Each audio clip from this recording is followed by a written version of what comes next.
성경에 주님을 만난 사람들에 대한 이야기들에는 항상 그들은 웃지만은 않았다는 이야기를 보게 되는데요. 모두가 다 주님을 만난 뒤에 웃고 돌아가면 참 좋았을 텐데 꼭 웃는 일만 있지는 않았습니다. 주님을 만나기 위해서는 항상 웃음으로 왔다가 어떤 사람은 근심으로 돌아가기도 하고 어떤 사람은 기쁨으로 왔다가 얼굴에 수심이 가득 차서 돌아가기도 합니다. 그런데 어떤 사람은 슬픈 기색으로 왔다가 편안한 얼굴로 가기도 하고요. 어떤 사람은 울면서 왔다가 그 눈물 닦고 기쁜 낯으로 돌아가기도 합니다. 병든 자가 왔다가 그 병이 회복된 다음에 가는 경우도 있고요. 오늘 이 말씀 속에서 주님 앞에 집중했던 많은 사람들의 이야기들이 나오게 되는데요. 그 사람들이 주님 앞에 집중할 수 있었던 유일한 한 가지 조건이 있었어요. 슬픔입니다. 근심과 걱정이 슬픔이라는 것이 오히려 주님 앞에 나아가는 이 집중하는 이야기가 된다는 것이 참 묘합니다. 주님께 기쁨으로 나아가면 주님께 더 집중할 거라고 생각했는데 실제로는 주님을 만날 때 근심과 염려와 슬픔, 때로는 병듦이 오히려 삶의 고통이 주님께 더 집중하게 했다는 것이 참 아이러니한 신앙생활이기도 합니다. 주님 앞에 나갈 때 우리는 주님과 아주 친밀한 교제를 나누고 싶어 하잖아요. 친밀한 교제를 나누면서 주님께로부터 그 교제의 유익함이죠. 주님이 날 지키시고 인도하시고 내게 복을 주시는 이러한 일들에 대한 이 기대감 때문에 주님과 더 가까이 가고 싶은 마음들이 우리의 삶 가운데 있습니다. 성도 여러분, 그렇다면 반드시 성경에 나왔던 사람들의 이 길을 가야만 합니다. 내 안에 있는 연약함, 내 안에 있는 부족함이나 슬픔들, 이러한 일들이 우리의 삶 가운데 일어나게 해달라고, 기억나게 해달라고 기도할 수 있어야만 합니다. 성도 여러분, 오늘은 나인성이란 이 이야기를 해드리고 싶습니다. 나인성의 이야기는 그곳에 사는 사람들은 행복한 사람들, 사랑스러운 사람들, 아름다운 사람들, 정말 그런 곳이었나 봅니다. 나인이라는 성은 이쪽 지중해로부터도 그리고 갈릴리 바다부터도 내륙으로 한 50km쯤, 그렇지 한 50km, 한 40km가 좀 넘을 겁니다. 갈릴리 호수에서 내륙으로 40km쯤 걸어가야 되고, 그래서 내륙에 있는 도시입니다. 내륙에 있는 도시로서 이곳은 좀 풍성하다라고 하면 될 것 같습니다. 바닥 강가도 역시 괜찮겠지만 이 나인이라는 성은 괜찮았던가 봅니다. 그래서 이 나인이라는 성의 사람들에 대한 이야기들은 아름답다, 사랑스럽다, 이런 것 같습니다. 할렐루야. 저 선풍기가 돌아가는 소리도 나고 그래서 그래요. 선풍기 꺼도 됩니다. 네.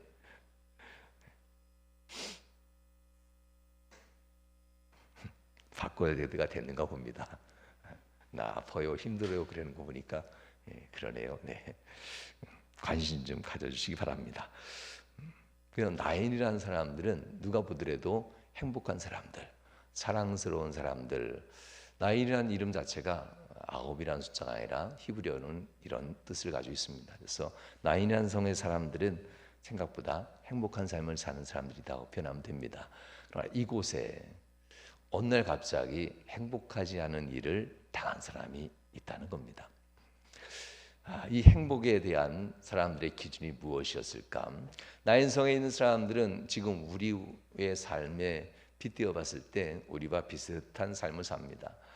나인성에 있어서 가장 어렵다, 힘들다 하는 사람 중에 한 여인이 남편을 잃고 어린 아들을 두고 사는 이 여인, 오늘 본문에 나온 여인입니다.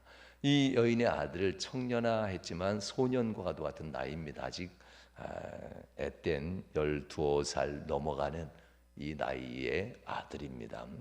이 아들 하나만 남고 이 아들을 길러냈던 어머니의 모습, 나인성에서는 이 여인의 모습이 가장 행복에 있어서 아래 단계가 아니었을까 생각이 됩니다.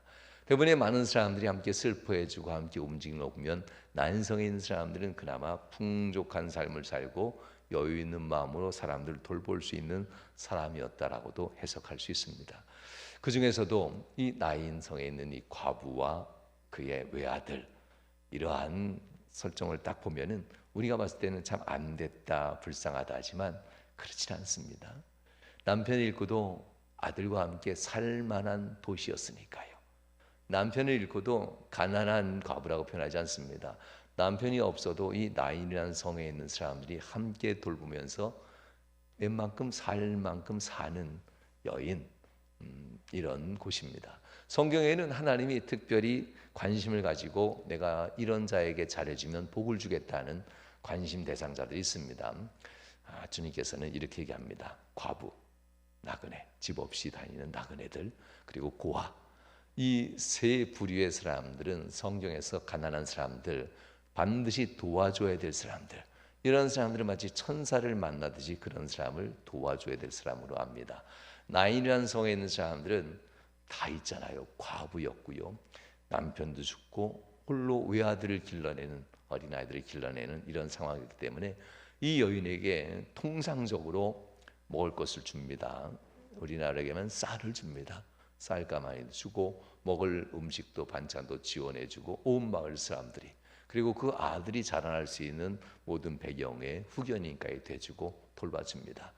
이러니 이곳엔 괜찮게 사는 마음의 여유가 있겠지요. 거꾸로 얘기해 봅시다. 이렇다면 과연 주님이 필요할까? 이렇게 한번 물어보면 어떨까요?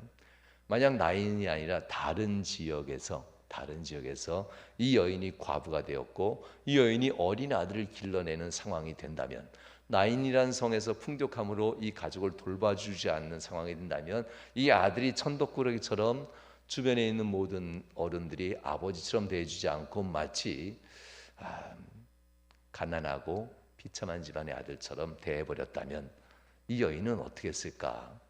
이 여인은 오히려 더 주님 앞에 엎드리지 않았을까? 이렇게도 생각해 보게 됩니다. 그래서 이 나인이라는 성은 지금 우리가 물질과 세상의 편안함과 즐거움에 많은 감정적 반응을 하고 있는 우리의 삶과 비슷합니다. 주님이면 충분합니다. 하지만 솔직히 돈이 없으면 힘들다는 것 우리의 형편이잖아요. 주님이면 충분합니다 하면서도 아내의 사랑, 남편의 사랑 못 받으면 왠지 가슴 아프고 막 속상하고 배신당한 것 같고 막 그러잖아요.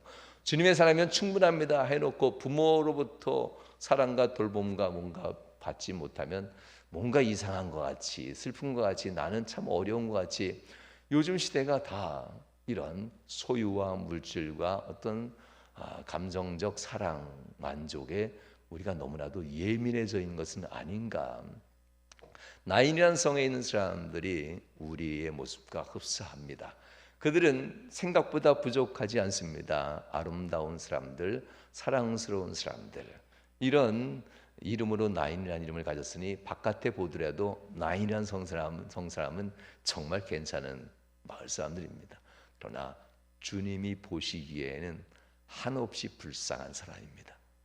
이 가버나움에서 나인성까지 약 25마일, 영어 성경 그렇게 하지만 실제적으로는 1.6km가 1마일이랍니다. 그러니까 한 40 한 몇 킬로쯤 되겠지요. 한 45km쯤 되면 여기서 한 양평 정도쯤 지나면 되지 않을까요?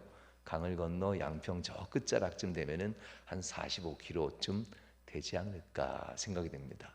걸어간다고 생각해 보십시오. 차로 가면요 한 40분이면 가는데 걸어간다고 생각하면 한 5-5시간 이상 걸어가지 않을까, 하루 왼종일 가야 되지 않을까 생각이 됩니다.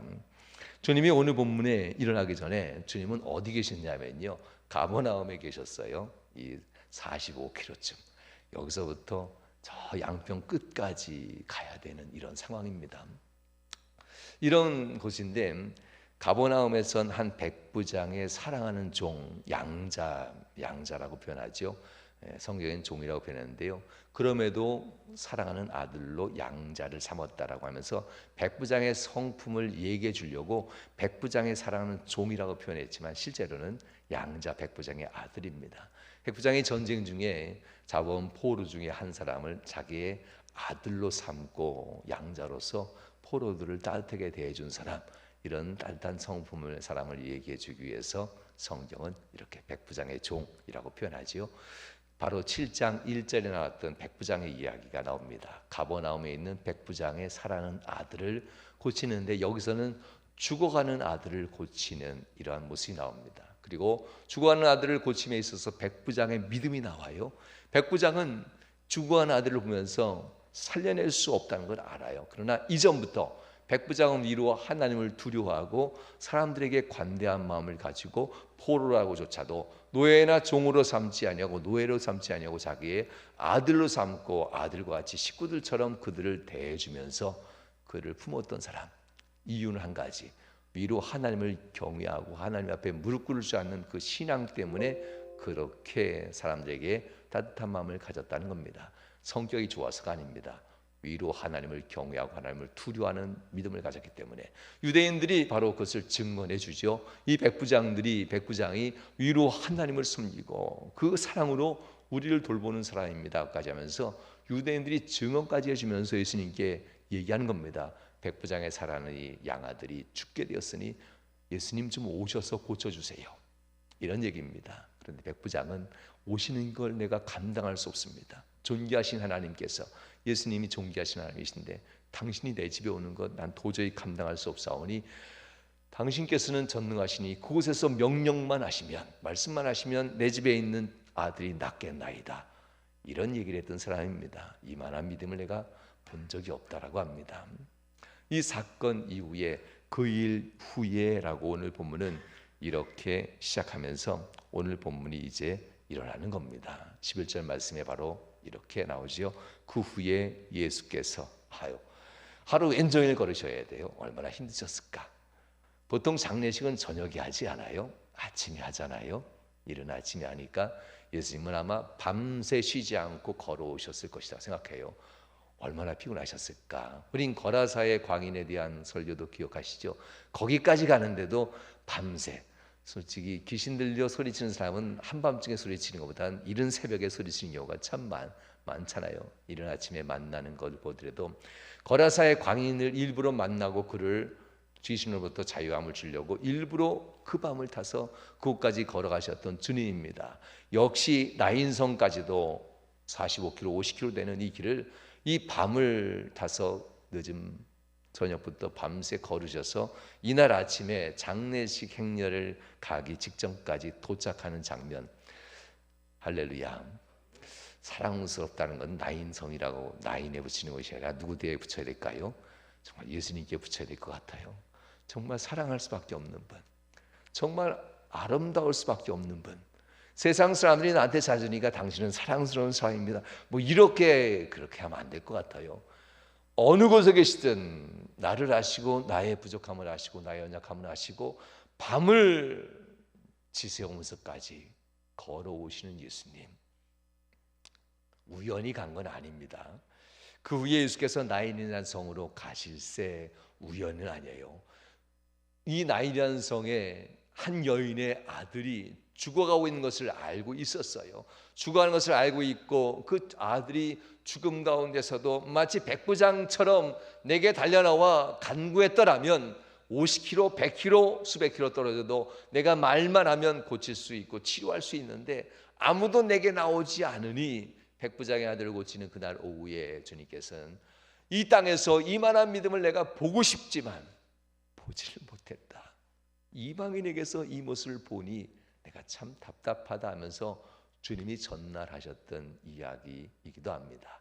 오늘 이제 당일날입니다.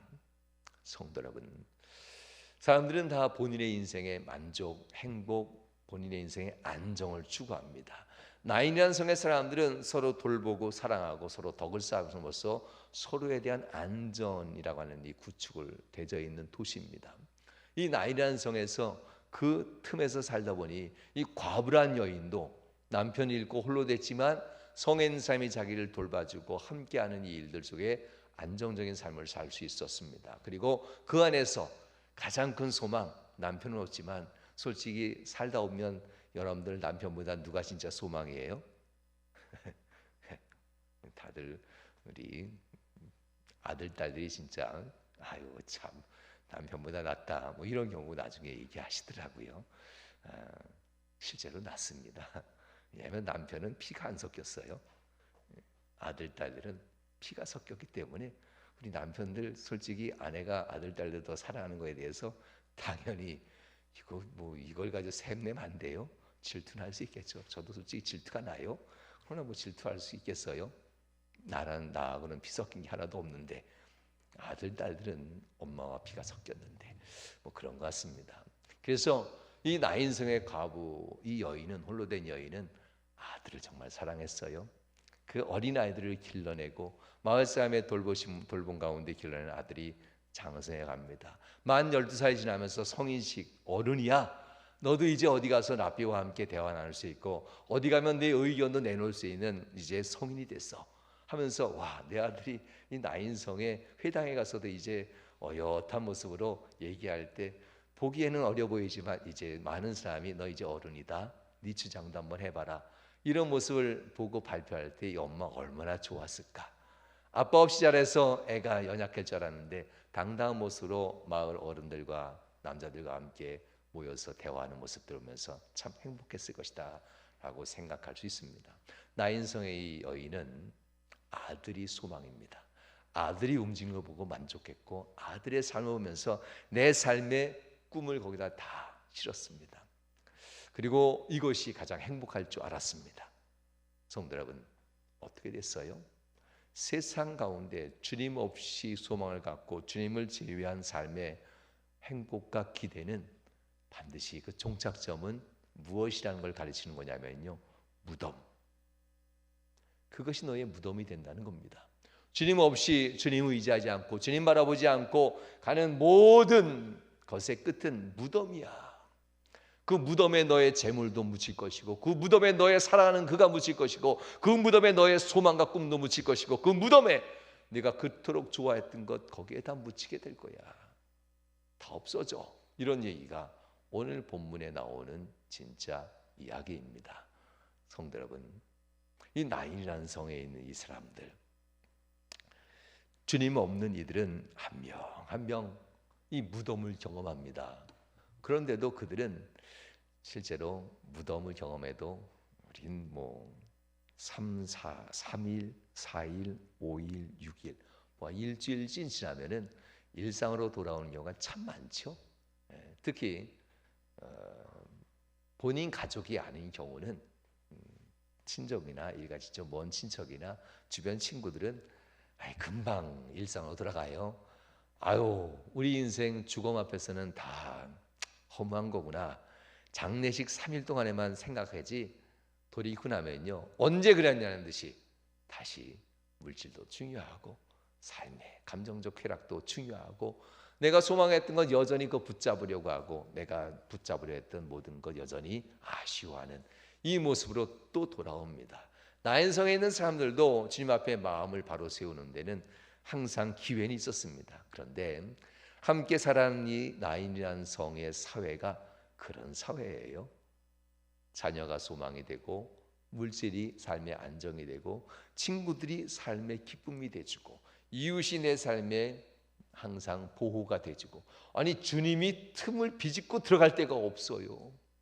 주님이 아니 그 인간관계 속에 주님이 도무지 필요하지 않아요. 단 한 번만 필요하죠. 회당에 모여서 말씀 나누고 기도할 때만 그 1시간만 주님이 정말 나의 주인인 것 같고 나머지는 괜찮아 그냥 살아가는 게, 친구들 중에서도 가족 중에서도 직장생활 중에서도 그냥 괜찮아. 주님 찾지 않아도 그냥 정신없이 하루를 살다 보면 주님 찾지 않아도 어느새 하루가 됐네, 지났네, 저물었네, 뭐 이렇게 사는 사람이 나인성의 사람들이에요. 성도 여러분, 믿음이 있노라 했지만 이들은 믿음이 지금 없어요. 주님은 바로 이 나인성에 찾아가는 내용이 본문 말씀입니다. 난생에 가서서 주님이 하신 일들이 있습니다. 그러자 사람들은 드디어 깨닫습니다. 16절 말씀에서 그들은 깨닫고 고백하는 내용이 나와요. 우리가 깨닫고 고백하는 내용과도 똑같은 내용들입니다. 그러나 늘 얘기합니다. 작심삼일. 깨달았으면 3일을 못 간다는 것이 우리의 한계지요. 16절 말씀에서 이렇게 얘기합니다. 모든 사람이 두려워하며 하나님께 영광을 돌려 이르되 큰 선지자가 우리 가운데 일어나셨다 하고 또 하나님께서 자기 백성을 돌보셨다 하더라. 할렐루야. 은혜가 있으면 깨달음도 있습니다. 그러나 깨달음이 있으면 잊어버리는 것도 있는가 봅니다. 나인성 사람들, 제발 잊지 말아라. 제발 잊지 말아라. 하나님은 너의 삶의 진정한 소망이야. 네가 품었던 모든 소망들, 네가 붙잡았던 모든 안전한 장치들, 네가 품었던 모든 재물에 대한 기대하는 것들 다 무덤으로 갈 것이지만 오직 너의 인생을 붙드는 것은 하나님밖에 없어. 무덤으로 가지 않는 재물, 무덤으로 가지 않는 소망, 무덤으로 들어가지 않는 너의 생명, 무덤으로 들어가지 않는 너의 인생의 안전한 것들, 이건 돈이 아니라 하나님이라는 것을 네가 두려움으로 깨달았으면 절대 잊지 말아라 라는 것을 주님이 그들에게 보여줬다는 이야기입니다. 사랑하는 여러분, 주님은 이 여인에게 갑니다. 그리고 불쌍히 여겼다라고 합니다. 성도 여러분, 주님이 고쳐줄 때 두 가지의 특징이 있습니다. 불쌍히 여겨서 고쳐주는 거하고요, 믿음을 보시고 고치는 경우가 있어요. 믿음을 보시고 고칠 때는 주님이 항상 기뻐하셔요. 왜냐하면 그 믿음이 이후에도 그 가정을 지킬 것을 아니까. 그런데 불쌍히 여기고 고칠 때는 우리도 근심이 좀 돼요.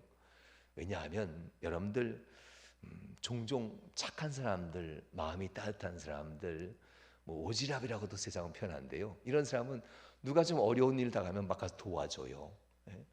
이걸 호의를 종종 오지랖으로도 표현하면서 그의 호의를 낮추기도 하는데, 누가 좀 어려운 일 있으면 도와줘요. 그러면 많은 대부분의 사람들은 고맙습니다 하면서 진정 감사하죠. 그러나 어떤 사람은 호의를 마치 자기의 당연한 권리인 줄 알고 그가 안 도와주면 섭섭해하고 이상한 태도를 보이는 사람이 종종 있어요. 호의는 내가 받을 수 없는 걸 받는 거기 때문에 당연한 권리라고 착각하면 안 돼요. 본인이 애쓰고 노력하고 땀 흘렸을 때 받는 것은 권리이지만 남들이 나한테 왜 잘 안 해주지? 라고 하면서 마치 자기가 잘 대우 받아야 되는 것처럼 이런 권리를 부리는 것은 멍청한 사람들이 하는 일들이에요. 호의는 누군가가 나를 사랑할 때 나오는 거라는 겁니다. 이 불쌍히 여겼다, 주님이 호의를 베푸는 겁니다. 불쌍히 여겼다라는 것. 그러면 이 호의를 베풀었을 때에 돌이켜 권리가 아니라 내가 사랑받을 만하지, 내가 은혜 받을 만하지, 내가 이렇게 은총 받을 만하지 하면서 마치 권리인 것처럼 행동하면 안 됩니다. 이때 문제가 생깁니다. 이때 이 여인에게 기대하는 마음은 나 같은 죄인이, 나 같은 자가, 주님을 멀리했던 나 같은 자에게 주님이 찾아오셔서 나의 아들을 살리시고 이렇게 은혜를 베푸셨으니 하면서 스스로를 낮출 수 있는 자로 바뀌어져야만 합니다. 할렐루야. 그런데 이걸 감사할 줄 모르면 참 곤란하지요. 이렇듯 세상에는 호의에 대해서 어떻게 행동하냐에 따라서 그가 이전보다 이유가 더 좋아질 수도 있고 그가 이전보다 이유가 더 나빠질 수도 있다는 겁니다. 많이 올라갈수록 떨어질 때 아파요. 정말 많이 가질수록 자빠질 때 많이 다쳐요. 몸이 가벼우면 별로 안 다치는 것 아시지요? 어린애들 달려가다가 자빠져 봐요. 좀 까지긴 해요. 근데 어른들이 달려가다 자빠져 봐요. 부러지고 난리가 나요. 가볍기 때문에 그래요. 무겁기 때문에 그렇고요. 높이 뛰고 높이 올라가니까 떨어지면 많이 부러져요. 그러나 높이 뛸 줄 모르는 어린아이들은 그렇게 또 어른들이 부러지는 것처럼 부러지진 않아요. 성도 여러분, 주님 앞에서 우리의 삶이 너무나 주님과 멀어지면 안 됩니다. 여기가 좋사오니 하면서 이것이 내 삶의 행복이야, 이것이 내 삶의 기쁨이 하면서 세상 친구들과 달려가면 안 돼요. 어디까지 달려갈 건데요? 떨어지면 너무나 많이 부서진다니까요. 세상의 방법들, 세상에 주는 세상의 이익들, 그거 붙잡고 달려가면 잠시 잠깐 즐겁지요. 붙잡는 동안 재밌지요. 다 책임져 줄 것 같지요. 그러나 언젠가 그 무거운 것 가지고 달려가다가 자빠지면 다 부서지고 온몸이 다 상처 입고 근심과 염려 걱정으로 인생을 살게 된다는 겁니다. 수고하고 무거운 짐진 자들아 다 내게로 오라. 주님은 그 짐 다 져주면 얼마나 힘들까라고 생각하지만 이거는 짐을 져준다는 뜻이 아니에요. 믿음을 주신다는 뜻이에요. 그 짐 지고도 나와 함께 가면 절대 넘어지지 않는다는 이 믿음을 주려고, 그 고난의 짐 다 가지고도 나와 함께 간다면 능히 견뎌내고 이길 수 있는 힘을 내가 준다는 것, 네가 믿게 하려고 내게 좀 나오라 라는 이야기입니다. 주님은 마치 거울과 같아서 이른 아침 일어나면 세수하면 거울 보시잖아요. 좀 바르기도 하시고, 우리 명암교회 여자 성도들은요 아직도 다 20대 같아요. 제가 볼 때는요 20대 같이 아직도 다 젊으셔요. 마음만 젊으신 것 같진 않아요. 다른 교회보다도 훨씬 더 젊으셔서 오여성교회나 일여성교회나 별로 제가 헷갈려서 정말 정신없을 것 같습니다. 할렐루야. 잘 가꾸셔서 여러분 명암에 있는 성도들 참 건강하셔요.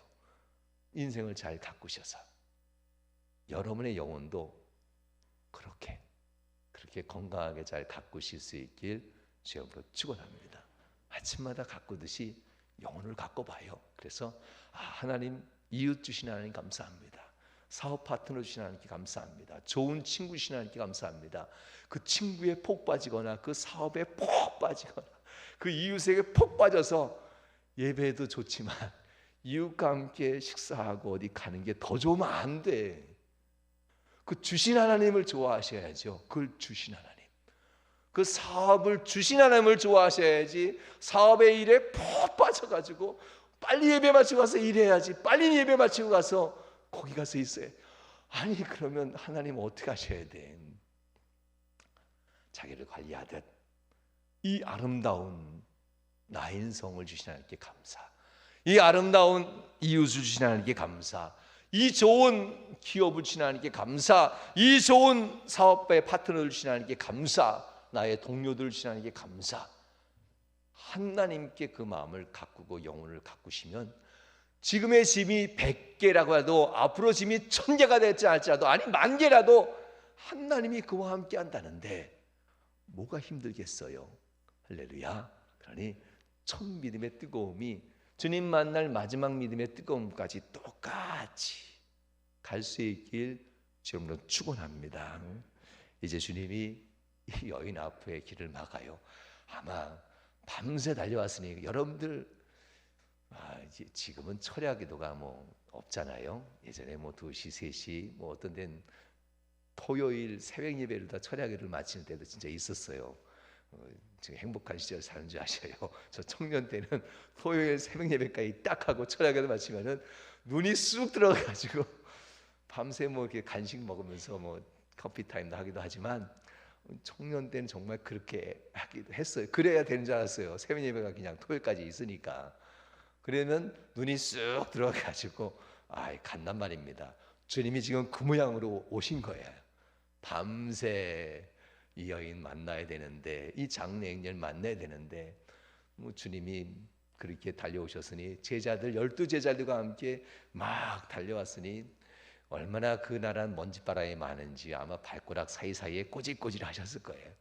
아니 샌들 신고 걸어다녀 봐요.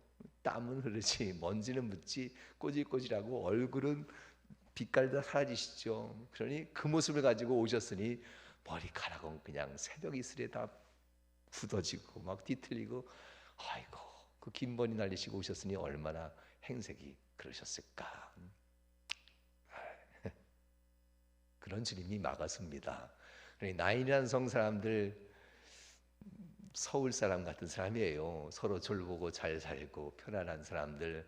그 사람이 봤을 때는 어디 지나가던 나그네가 꼬질꼬질하게 와서 앞길을 막는 것처럼 보였다는 이야기입니다. 그런데도 주님이 그 관을 앞에 막아서니 어떡하겠어요? 여인을 붙잡은 것이 아니에요. 관을 막아서요. 이건 거꾸로 얘기하면요, 주님을 쳐다보지 않았다는 걸 얘기해요. 행렬 앞에, 솔직히 여러분들 장례 앞렬 행렬 앞에 가서 이렇게 서면은 장례 행렬이 멈춰 서잖아요.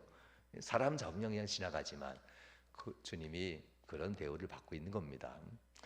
멈춰서지 아니하니 그 앞에 관 앞에 가서 주님이 딱 버티고 서셔서 서는 겁니다. 그리고 그 관 옆에서 울고 있는 여인을 보고 얘기합니다.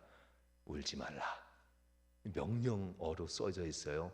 울지 말라. 설득도 아니에요. 슬프지, 괴롭지, 얼마나 어려우냐. 이렇게 설득이나 위로가 아니에요. 그죠? 울지 말라. 명령의 한마디 해요. 마치 바람을 향해서 꾸짖을 때 불지 말라 하면서 풍랑이는 바람에게 꾸짖는 언어와 똑같은 언어를 사용합니다. 울지 말라. 내가 있음에도 왜 나를 바라보지 않느냐. 내가 있고 전능하신 여호와 하나님이 있는데 너희가 있는 나인이라는 이 행복에 젖어서, 나인이라고 하는 이 사랑스러움, 세상 사랑스러움에 젖어서 나를 바라보지 않는 너의 눈 말고 꾸짖는 마음으로 울지 말라. 지금 내가 네 앞에 있는데 왜 울고 있느냐. 울지 말라. 이런 얘기를 하는 겁니다. 할렐루야. 여러분들 앞에도 누가 계실까요?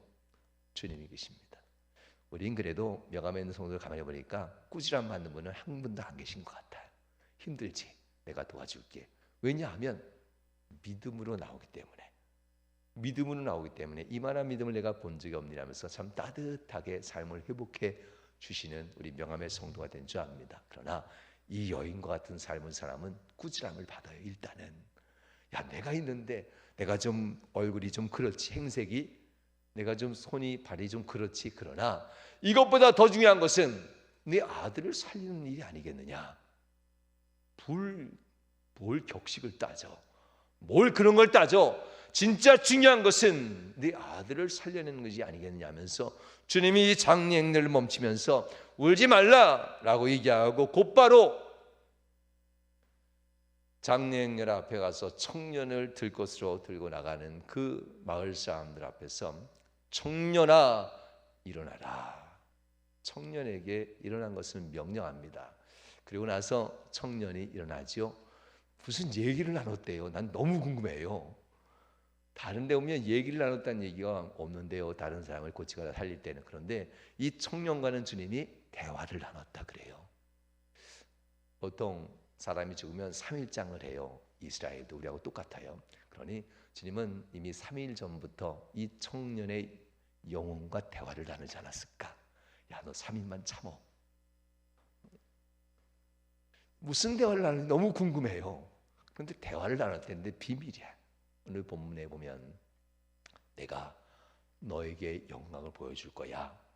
네가 죽은 뒤 내가 널 살릴 건데 하면서 하는 나라에서 죽은 이 청년과 대화를 나누지 않았을까. 그러면서 이 청년의 손을 잡아 어머니에게로 이끌어주는 장면이 본문에 나옵니다. 할렐루야. 주님은 이미 모든 것을 알고 있는 전지전능하신 분이에요. 1 더하기 2니까 3이 되는 게 아니에요.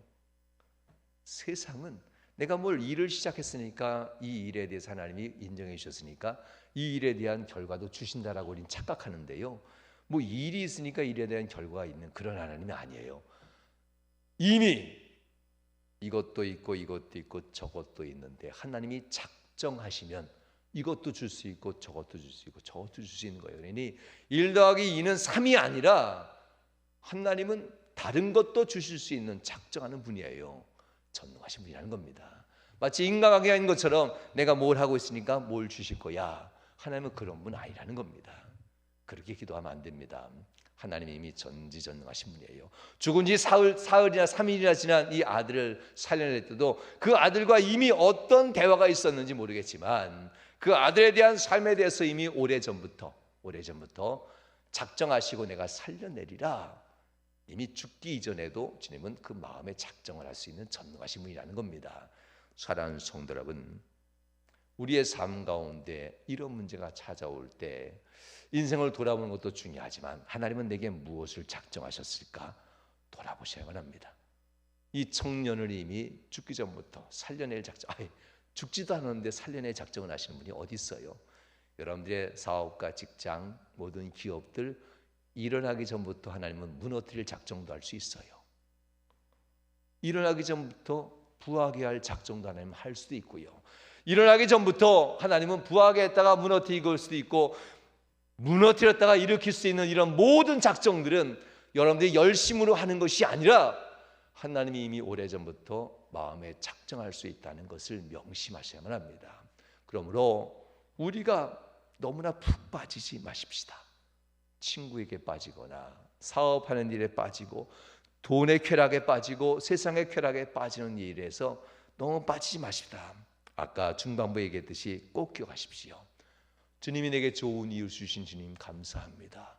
그 이웃과 즐거움을 나눌 수 있고, 그 친구들과 즐거움을 나눌 수 있고, 그 기업 안에서 내 삶의 안정을 취할 수 있는 이 모든 것을 허락하신 주님 감사합니다 하며 세상에 취하지 마시고 하나님께 감사하며 우리의 눈을 하나님께 돌릴 수 있는 그런 성도들이 꼭 되시길 주님으로 축원합니다. 맨날 밤새도록 여러분 찾아오도록 주님께 수고로이 이 수고를 드리지 않길 바랍니다. 정말 열심히 주님 달라오셔서 50km나 되는 것을 걸어오셨으니 얼마나 피곤하셨을까. 이날 아침에 아들 살려주고 이 장례식 행렬은 잔치집으로 바뀌었을 겁니다. 주님은 꾸벅꾸벅 주시면서 음식 드셨을 거고, 그리고 나서 주무시지 않았을까. 이렇게도 한번 생각해 보셔야만 합니다. 여러분들 주님 참 좋은 분입니다. 이제 말씀 마치겠습니다. 여러분들에게 오셔서 내가 이만한 믿음을 본 적이 없도다 라고 하면서, 내가 때로는 이렇게 말하였으니 하면서 귀신 들린 딸을 고쳐달라고 하는 이 부스러기에 대한 이야기를 할 때 그 여인에게 내가 이렇게까지 믿느냐, 이렇게까지 내가 말했으니 내가 내게 소원 들어주마. 내가 이 말을 믿느냐, 내가 믿나이다. 내가 믿는다고 고백하니 내가 해주마 하면서 불쌍히 여기는 것도 중요하지만 명함에 있는 모든 성도들은 그 믿음을 보시고 고쳐주시고, 그리고 믿음의 눈으로 주님께 항상 향하면서 세상에 취하지 아니하고 항상 예배생활과 기도생활에 온 가족이 하나가 되셔서 하나님 앞에 놀라운 은총의 사람들, 은총의 직장과 기업이 다 되시길 주님으로 축원합니다. 기도하시겠습니다. 좋으신 하나님 감사합니다.